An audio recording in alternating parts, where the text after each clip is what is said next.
Hello, everyone, and welcome to our new series, Sci-Fi Reality Check, where we will be overanalyzing your favorite science fiction TV shows and movies. I am one of your co-hosts, Beth Johnson. I'm a communications specialist and planetary scientist at the SETI Institute, and I am always joined by Franck Marchis, who is a planetary astronomer at the SETI Institute as well. Welcome, Franck. Thank you for being here. Thank you, Beth. Nice seeing you again and start a new show with you. It's good. Yeah, absolutely. Thrilled to be here. Thrilled to be doing this. All right, so we're going to do Strange New Worlds. We've changed the name of our show. We are starting new seasons.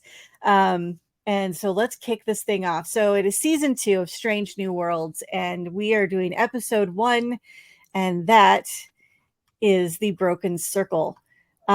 This episode is kind of kicks off the season in high fashion. When last we saw our intrepid heroes, things were kind of ugly. Felt like the band was breaking up a little bit. Una's been arrested. Lan is off doing something, and Pike is trying to figure out how to fix all of this.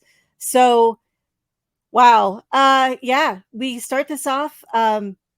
Spock basically gets a distress message and is told by Starfleet, no, you can't do anything about it. It's from La'an and she needs help. And Spock makes that very first decision to say, nope, I'm disobeying orders, and take the Enterprise anyway. And one of the funny moments here is that, of course, make the ship do the thing. And it turns out that the planet that they're going to is in disputed space. It's Klingon, and there's some plotting in the background going on that the Klingons are trying to renew the war and working in very interesting ways to do this. We get a lot of new background on Mbenga and Nurse Chapel. We get to see Spock being a very different Spock, which is interesting. And there's, a new character we get to enjoy. So very excited about that as well. There's the episode kicks off with an inspection going on. There's a team that's, commenting on how things are working, and they're trying to analyze stuff, make sure that everything is up to regulations. And yeah, so we're introduced to some new characters, and we get to finally catch up with some old ones. So it's been a season, folks. So let's get this going. Franck, what do you want to talk about? Well, I want to talk about a lot of things, but we decided we're going to choose 2 scientific topics per episodes to make it short. So I really want to talk about Commander Pelia, and more specifically about the fact that she's a lanthanid and what they are, and maybe elaborate a bit about that. So Commander Pelia, she looks like a 50, 65 years old woman in the show. She has a weird accent when she speaks and a kind of weird attitude, but we realize quickly that she's not human. In fact, she's 1,000 years old, even more. She's part of this extraterrestrial species called the lanthanid, which have been living on Earth, hidden basically in the human population for thousands of years. And we're going to see her again later on, but she mentioned the fact that she has met Pythagoras, and she also stolen some stuff in the past, art and so on. But that's not what I want to talk mostly about. I want to talk about the existence of a species among other species and why she's so human-like. So what do you think about Commander Pelia yourself, Beth? Well, first off, she's played by the inimitable Carol Kane, which is amazing. I love her. I was so excited to see her. And I have to admit that we were really hoping, a bunch of us who were talking about it, were really hoping she would be a series regular. And so far, yes, she has been. So that was really interesting. I love her character. I love the sass. We needed more sass on this show because there isn't enough sass. but yeah, the fact that she is so old, that she is of some moral ambiguity, uh, and she's, you know, a brilliant engineer, is all kind of an amazing aspect to her character. And also, I too really was fascinated by the fact that she's, you know, been on Earth all this time and found ways to make it work. And no one knew. And I think that really plays into one of those kind of conspiracy theories that we see a Mhm. lot on the internet, where, you know, aliens live among us. So how would that even work, Franck? Uh, First of all, what is very remarkable is that if she's an extraterrestrial species and she does look like us, she breathes the same atmosphere. She's very similar physiologically outside to us. And apparently, I've not seen yet all the episodes, but it doesn't. It seems that they truly arrive looking like us. Um, the science here is interesting because it's very remarkable that a species will be so identical to us, so identical to human.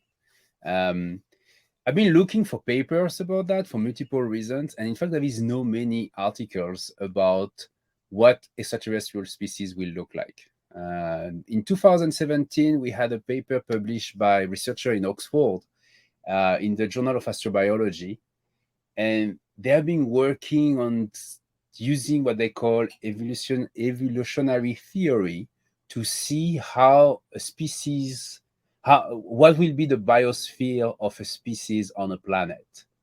And they claim that two things. First, the evolutionary theory show that species have changed only when there was some radical events.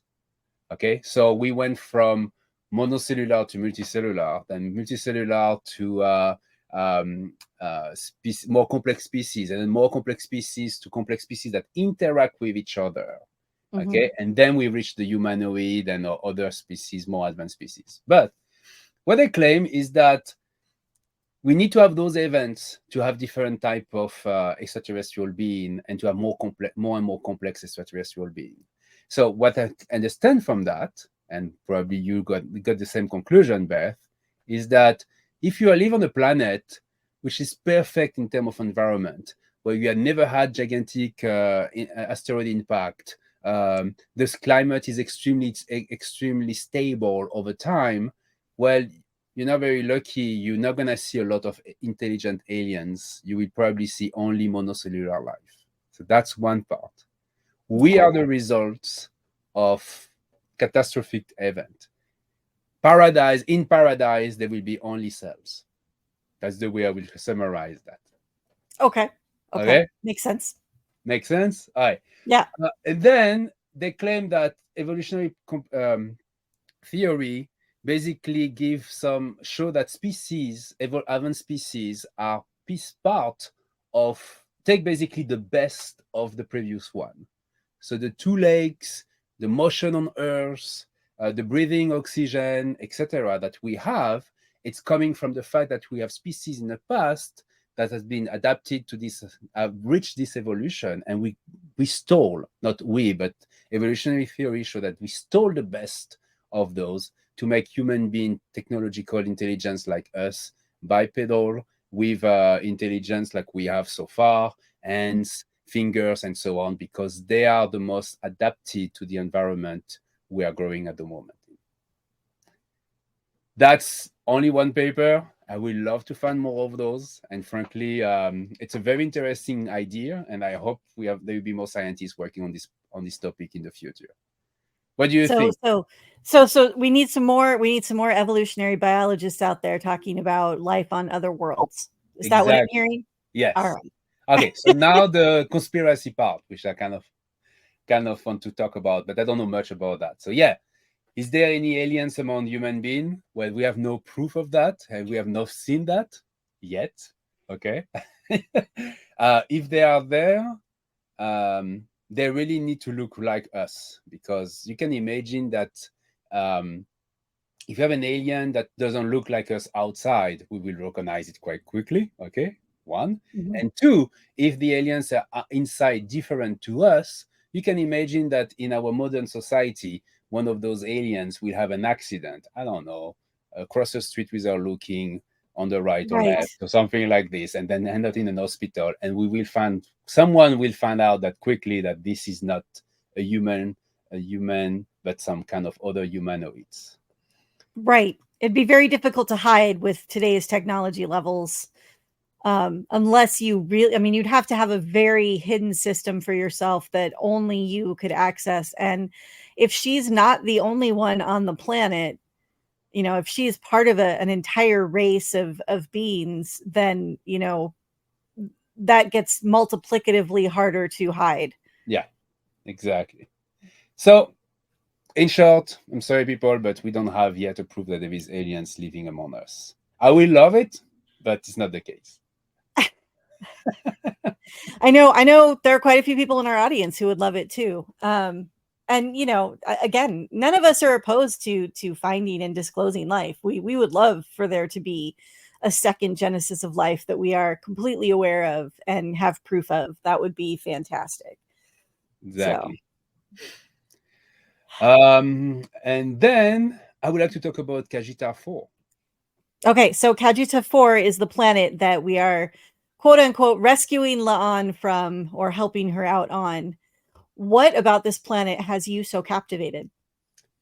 Well, first, what did not captivate me, just so we know, it's a class M planet, atmosphere where human can breathe without problem, and Klingon as well. Um, it looks kind of, it seems to have a biosphere and so on. What was interesting to me is the surrounding of the planet, the ring system. Mhm. And I posed one of the image. I don't know if we're going to be able to grab that for the show, where you can see that there is multiple moons, and one of the moon is partially shattered, destroyed by an impact. And around the planet, we have these rings of material made of material which are reddish in color. And during the show, they explain that this is made of ice and rock, and which have a high internal composition in iron, and that's the reason it's red, because that's what we see is the rust, the iron rust, basically. Mhm. So first reaction was, wow, this is not possible because you can have iron rust in space. That was my first reaction. But then I say, before saying that in the show, I'm gonna check, and in fact, I'm completely wrong. Oh, wow. Okay, so things can rust in space. What? Yes. So on Earth, things rust, iron rust by interaction with oxygen, Mhm. dioxygen, and we use as a catalyzer water. Okay, and that's the reason if you are close to the sea, we live close to the sea, like my house, for instance, you will see a lot of rust on quickly, Right.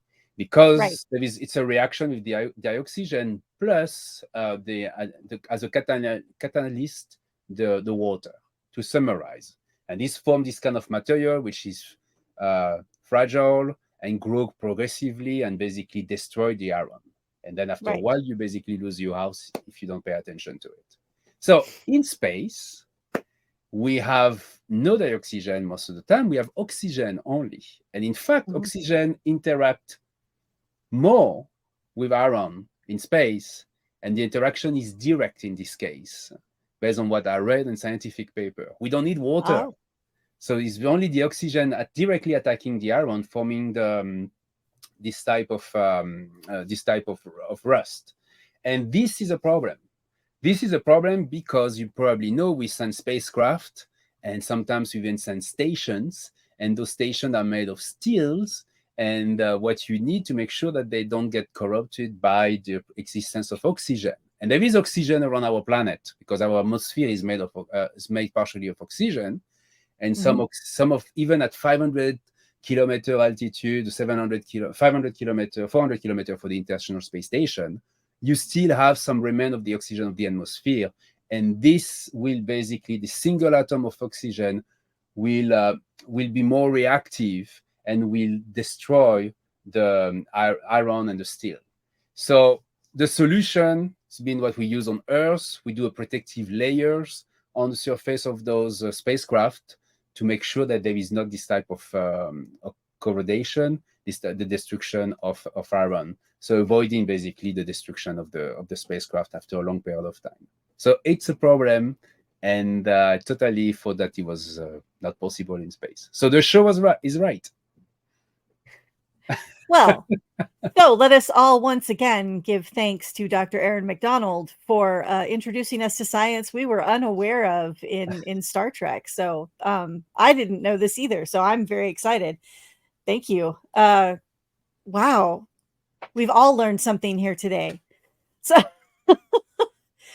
So what about these rings was interesting beyond that? I mean, so you've now learned that things can rust in space. Was there anything else about this planet or the rings that got your attention? Yeah, so the rings was formed by destruction of a moon. The moon destruction is partial. They don't explain what destroyed the moon.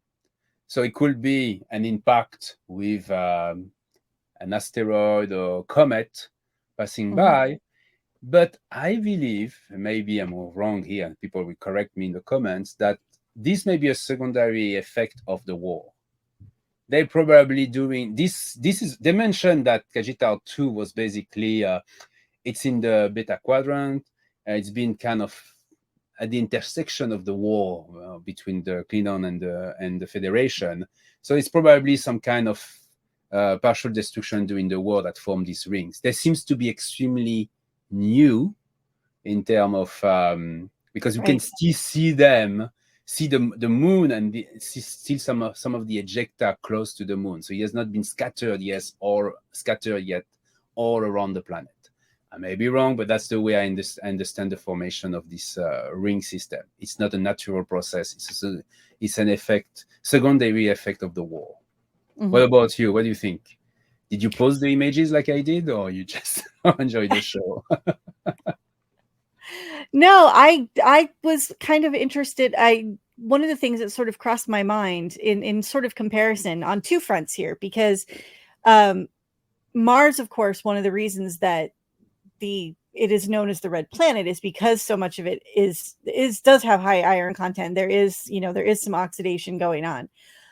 So that's one. And two, Mars's moon Phobos is being pulled apart gravitationally by Mars and is circling in closer and closer and closer, and is eventually going to get torn apart in 50 million years or something relatively soon.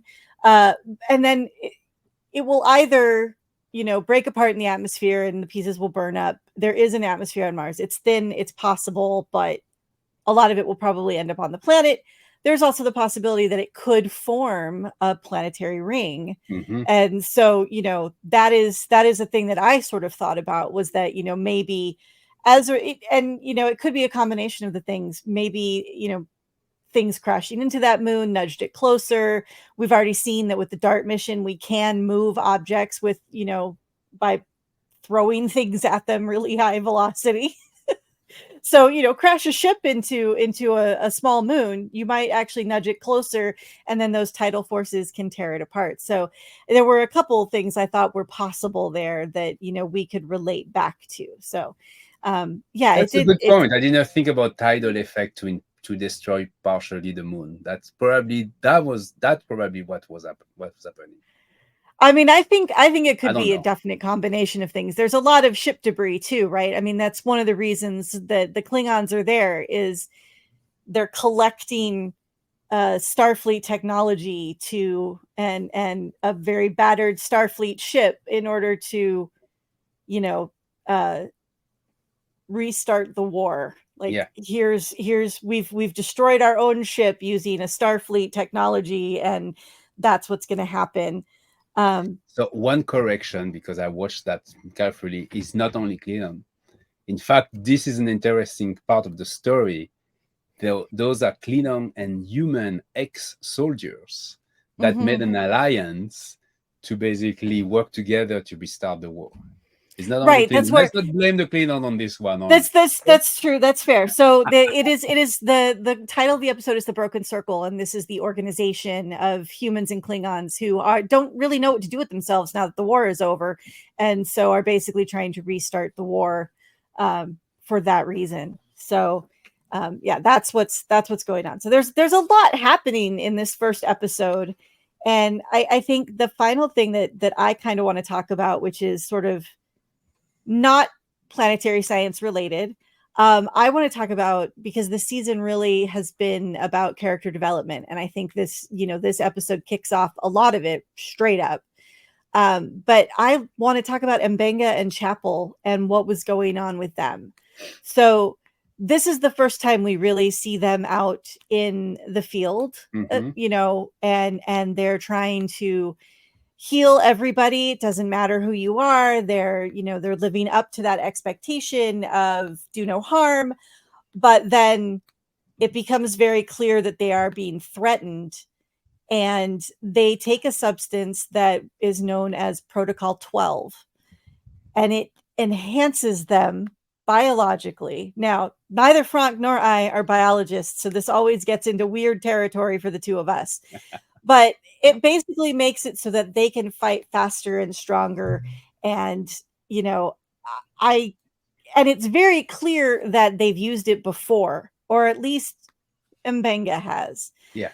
So what was your reaction to seeing these two characters that we know as, healers actually being fighters?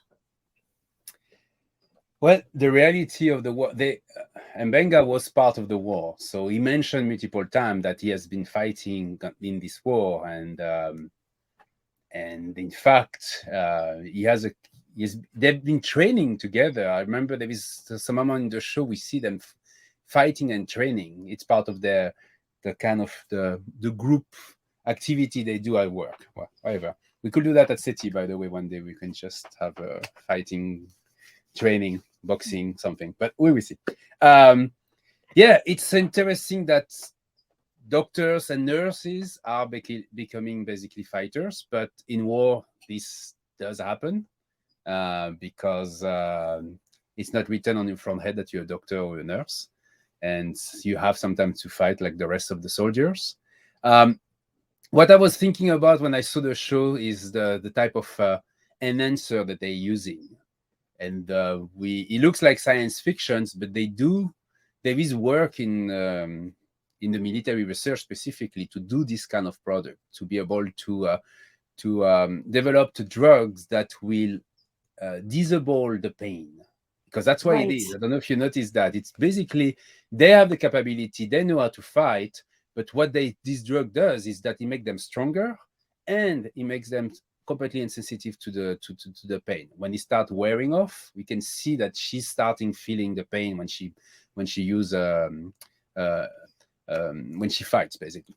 So there is work to do this. I don't know if to stop the pain. We know how to do that, more or less. We don't know how to do that as well as what we see in the show, but there is drugs to stop the pain.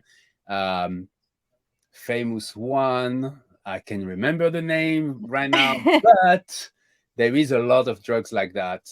Some of them are being used now in other type of activity, unfortunately. And we're not talking when we say stop the pain, we're not talking about your aspirins, your ibuprofens, your NSAIDs. We're talking more like blockers that literally keep your nerve endings from firing, essentially. I will say my sister did not feel surface pain. Her nerve endings were too deep, so she could experience things like burns without noticing. So it is a possibility, and yeah, it's definitely something that people are researching, because it does allow you to take more damage without stopping, because psychologically pain is a thing that makes you quit doing something, right? Like that is supposed to help you not do all of these things. But if you can't feel pain, then you'll keep going until basically your body will shut down and say, no, that's enough of that. So those drugs are used to do surgeries. There is more and more surgery we do now where we don't put people to sleep completely. We just use those drugs, and they can do surgery with the patient not feeling any pain. I mean, it's remarkable when you think about it that we can do that with now. Those are synthesized. I mean, I had a kid. I had an epidural. Now I'm not going to say that I didn't feel pain, much to my doctor's surprise. That's a whole other story. But it definitely takes the edge off, and you can keep going and dealing with what you're dealing with much longer. I think when you're talking about sort of more like the street level kind of thing, you're thinking of like fentanyl. Yeah, That's fentanyl is basically the drug that was developed to stop the pain in surgery.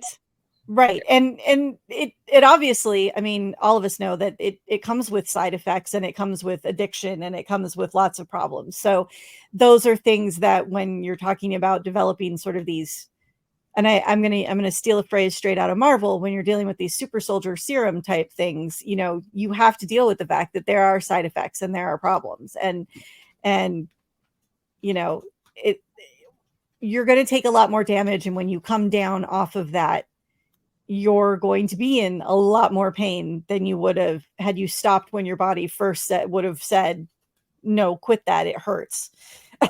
Yeah. So the strength part of the drug is not something we know yet how to do. We don't know yet. We don't have drugs that make people stronger. I kind of look quickly online just to see, because always check, but there is no drugs that have been developed that will basically develop the strength of people so they can deadlift the 600 pounds without problem. CrossFit. So there you go. That's not happening. We can cut your pain. We cannot make you stronger. Okay. Yeah, so no $1 million man, $6 million man coming up for you. So Franck, what are you looking forward to this season? I know for a lot of people watching, obviously the season is over, but you're still watching it. Yeah, still watching it. I like to take my time to watch the shows, and when I have really time and the focus. So I'm interesting to kind of see the character development. I really love the relationship with Captain Pike and Una. This story of the genetic modification is super interesting to me, and because I probably know something I talk a lot about in terms of evolution of species, so I want to know more about that. I do love the fact that there's in this show they're exploring, discovering new worlds, new aliens. I mean, I've been watching one yesterday at midnight where they saw this multi-dimensional extraterrestrial species. So we're going to talk about that.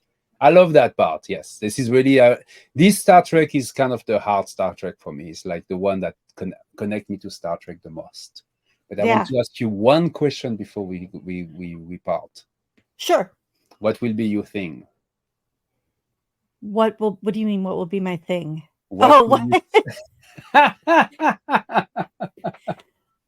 Oh man, I've thought about this a few times over this season because it keeps coming up as sort of a joke amongst all of my friends, and I still have no idea. Okay, I still have no idea. How about you? I'm going to ask you these questions to end our show. Okay. For the entire next 2 or 3 months. Okay, so get ready. So by the time we get through the season finale, which is hegemony, I will have an answer to this question. Okay, mine will be in English. Let's dash. Okay, so what is that in French? I don't have in French. In French, I will say something like "allons-y," but that's very classical, so that's not very fun. Let's dash will be really my thing. All right. I'm not a very patient person, so I want to make stuff like quickly all the time. All right. Well, I guess we've come to the end of our half an hour. So, hey, Franck, let's dash. Let's dash. All right, everybody. Thank you for joining us, and we'll be back with the next episode in a couple of weeks. So, everybody, take care, stay safe, and as we all say, live long and prosper.